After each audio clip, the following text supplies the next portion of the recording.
Tabletop Spotlight, brought to you by Dragon's Lair Comics and Fantasy.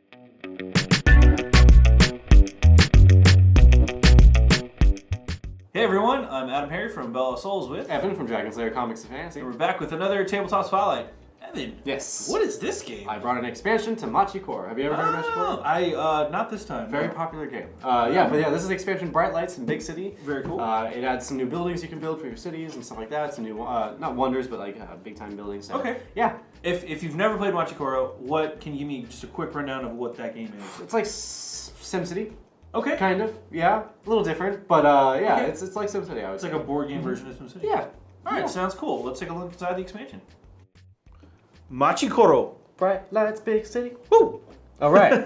So this, of course, is the expansion, right? Yes. This is an expansion. Yes. Cool. Again, I've never actually played this one, but you say it's pretty awesome. It's been years. Yeah. So I apologize if I'm saying anything wrong. Yeah, but we're probably gonna butcher the pronunciation. But Machi Koro? Machi Koro. That's how you pronounce it. All right. I'm cool with that. We got that. Yeah. Moon Tower. Moon Tower. We have got one of those. Yeah, here in Austin. Yeah. That's right, folks. Go see Dazed and Confused. That's right. Right. That movie. So yeah, this Top Notch. You been to Top Notch? Anyway. I have. All right. I work right next to it. Yeah. You don't know where I live. This is the base game. It's advertising and another game they make. But yeah. Yeah. Okay. We got the rule book. We'll come back to the rule book, obviously. It's not gonna be very big because obviously it's just added on. What's the new stuff too? We've got punch outs. Punch outs are cool. A lot of monies. Yep. And then this is the game. Okay. So we've got plastic baggies, which we always like. Nice. New dice. 3 dice. Purple. Yes. And then the decks of cards, which we can open one of these bad boys open up. Yeah. All right. So, is there anything else in the box? Let's check. I doubt it. We just like to double check. Nothing. Because you never know. Nothing there. This plastic's hard to open. Well, you want some cities? I got it. Just had to get the right, degree of difficulty. All right. Here we go. Here we go.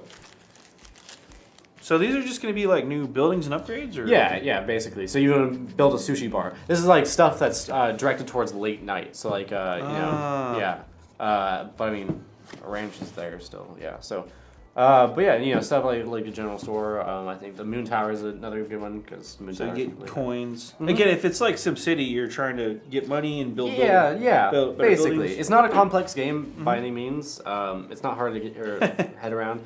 But yeah, these are mostly just cards that add on to it. They do different abilities and stuff like that. Yeah. Oh yeah, but I like the artwork. It's pretty simplistic. Oh, it's great artwork. It looks cool. It's very fun. Yeah. It does kind of have that computer tile. Look to it, which is kind of neat. So, if possible, you must demolish one of your constructed landmarks by turning it back over onto its unconstructed side. When you do, get 8 coins from the bank on your turn only. So what does that look like? So this one says less than or equal to 6. Yep. So I guess that's how much it costs to either construct it, or I don't actually know. So there's some 7s. It's been a while. There's the backs of the cards. Okay. And they are different. So yeah. I don't know how this game works, but I'm guessing that you probably have to pay to construct it, and when you do, it flips over and then you get the advantage. People are screaming at their computers. I'm sure. Yeah. Yeah. All right, Cheese Factory. Cool. Yeah. So I kind of want to play this game now. Take a little quick look. Yeah. Let's see if we can't figure out how this game works. Well, you do, but I don't. It's been a while. Right. Here is Machi Koro. Bright Lights, Big City. Nice. This is actually a standalone game. We just double checked. Yeah. You can play with core set if you really want to do that. Yeah, you could add a lot. Yeah, you could add that. It's really up to you. But this is a standalone game, so you can buy this just to play it straight up. Yeah. The basis of this game, the whole point of this game, is to create 6 landmarks. Okay. Right. So you start the game. You only start with a wheat field and a bakery. Right, which are establishments. And which is establishment. And you also start with your first landmark, which is the City Hall. Okay. I don't know if that counts as part of the actual 6 you need, but you start with that one. Okay.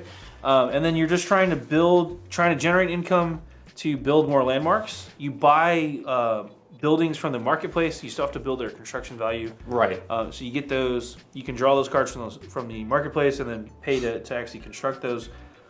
Game flow is super easy. You just roll your dice to see which buildings actually activate. You earn the income, and then you can move on to the construction step.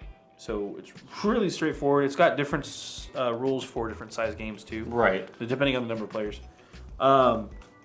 This is really interesting too. When you roll the dice at the start of your turn, you can activate the buildings, and each building has an activation number. Okay. Right? Yeah. So, for example, there's a wheat field. Pretty much every time you roll a dice, the wheat field's going to activate because it's it's a activation 1. Yeah. Right. If you have this is a stadium, that only activates on when you roll a 6 or higher because you're going to roll 2 dice eventually. But so when you roll a 6, though, all your other cards. Correct. Okay. It's cascades down. Okay. Now they also activate in a different order than what's listed here. So we'll get to the activation order in a second. But basically, these cards are also color coordinated. So we'll do in a quick example. If it's Evan, is the one rolling a die. So the blue is primary industry. That means you get income from the bank during anyone's turn. So if Evan rolled a die, all of those would activate, and all of the wheat fields would activate for every player because it's during anyone's turn. Get 1 coin from the bank on anyone's turn. Okay. Right. On the green is the secondary. This is get income from the bank during your turn only. Okay. So if Evan rolled a 2 or 3, this would activate that, and he would be able to collect money during both those turns. But I would only get money from the primary industry. Right. Make sense? Mm-hmm. The 3 here, the third one is the red colors. Yeah. Those are activated. You actually take coins from the person who rolled a die. So if I had a restaurant activated and Evan rolled a 2 or rolled a 3, what would happen is you check that one first. I own that. He would have to give me money for the cafe. And then following this, you'd go down the list. So then he would be able to get money from the bank, and then everybody else would be able to get money from the bank too. Okay. And then last but not least, the purple ones are major establishments. This is get income from all other players, but during your turn only. So if Evan rolled a 6, that's the final step in the process. Right. As far as the activation order, he would actually be able to get money from everyone. Yeah, he would. The last step you do, and that's after we get our income too, which is nice. So you'd get money from everybody else back. So and then it would cascade. So, but you have to do it in the right color order. That's the big thing. Okay. So, red, green, blue, purple. Right. Not too complex. No, it's really not. And then it just goes on to explain how, like, if you have the same establishment multiple times, they all activate at the same time. So like you get 3 coins for 3 fields. If you have 3 fields, you're getting 3 coins. Right. If you have a bonus like the shopping mall here, that stacks too. So this says basically each purple and green card gets 1 extra coin. So that applies to your 2 bakeries. Those are green cards. Right. So you get 4 total from from 2 bakeries. You get 4 coins. That's not bad. Yeah, it's pretty straightforward. Right.